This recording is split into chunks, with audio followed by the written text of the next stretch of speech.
Jangan lakukan kesalahan finansial yang dulu gua lakukan. Karena ini bisa menghabiskan lo puluhan bahkan ratusan juta. Karena gua udah jadi korbannya. Jadi tolong kalian semua sebisa mungkin jauh-jauh dari 5 toxic money habit ini. Yang pertama kedengarannya simple dan gampang banget. Tapi, ini susah banget buat dilakuin. Yaitu, jangan overspend lebih dari income lo. Ketika kita mendapat uang yang lebih banyak, seperti contohnya bonus, kenaikan gaji, itu psikologi kita pasti mau spend uang tersebut.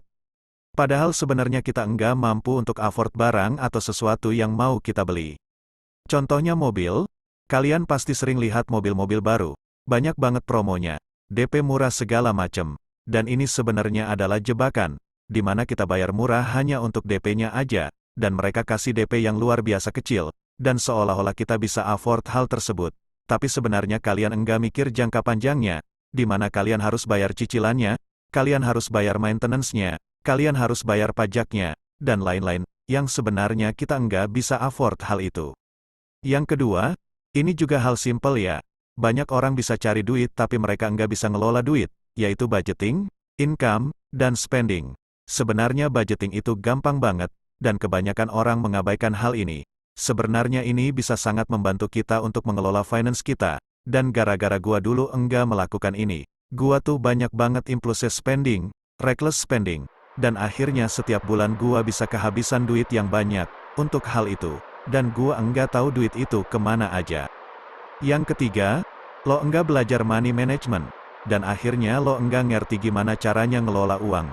Dan ini terjadi sama gua, di mana gua pernah dapat income 10 juta selama sebulan. Tapi at the end of the year, saat gua melihat tabungan gua itu, bener-bener kosong, bahkan gua meninggalkan hutang. Jadi kemampuan lo nyari duit itu enggak bisa jadi patokan. Berapa banyak duit tabungan lo? Jadi lo juga harus bisa punya kecerdasan soal uang. Gimana caranya mengelola uang? Yang keempat, nabung di akhir. Mungkin selama ini kita mikir, oh ya udah gua pakai dulu semuanya, nanti di akhir bulan gua sisihin segini buat tabungan. Tapi kenyataannya ini enggak pernah terjadi. Jadi tolong, selalu nabung di awal. Jangan biasain nabung di akhir bulan. Ini toksik banget.